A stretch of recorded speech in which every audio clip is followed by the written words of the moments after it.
काली बहू का ससुराल।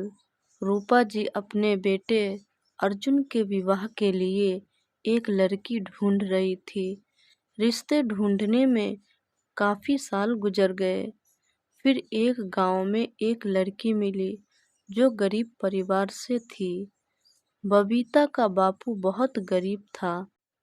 अचानक से इतने बड़े घर से रिश्ता आया तो बबीता का बापू और माँ सुलोचना देवी बहुत खुश हुई।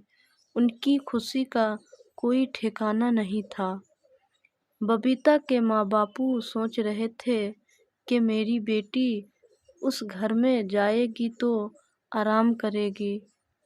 अर्जुन की माँ रूपा जी को भी बबीता पसंद आ गई। रूपा जी बोली, लड़की थोड़ी काली है लेकिन कोई बात नहीं, हम लोगों को पसंद है। रूपा जी के यहाँ किसी चीज की कोई कमी नहीं थी। उनका घर बार खुशहाली से जगमगा रहा था। आखिर अर्जुन और बबीता के विवाह का समय आ गया। दोनों का विवाह अच्छी तरह खुशी खुशी हो गई।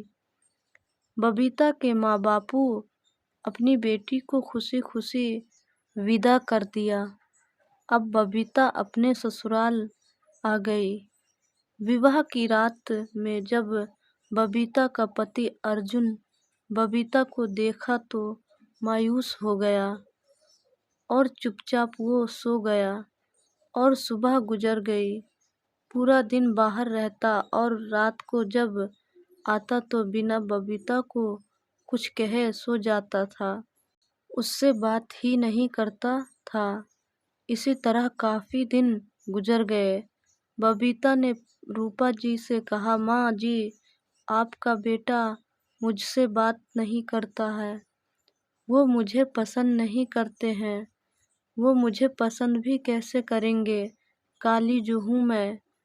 कुछ दिनों बाद अचानक से अर्जुन की तबीयत खराब हो गई और उसे हॉस्पिटल में भर्ती करवाया गया।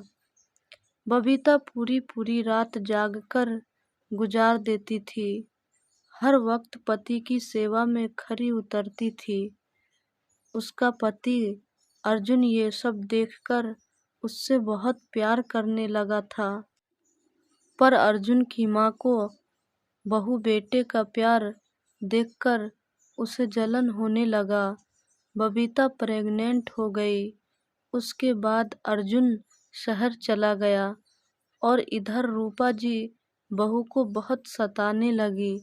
बबीता बहुत दुखी रहती थी। एक दिन ऐसा आया, बबीता की तबीयत खराब होने लगी तो बबीता को हॉस्पिटल में एडमिट कराया गया। बबीता ने एक बेटे को जन्म दिया। नर्स ने रूपा जी से कहा, पोता मुबारक हो। पोते के जन्म पर रूपा जी की नजरों में बबीता का मान सम्मान बढ़ गया। अब बबीता की झोली में सारी खुशियाँ थी। सब साथ में खुशी खुशी जिंदगी बसर करने लगे।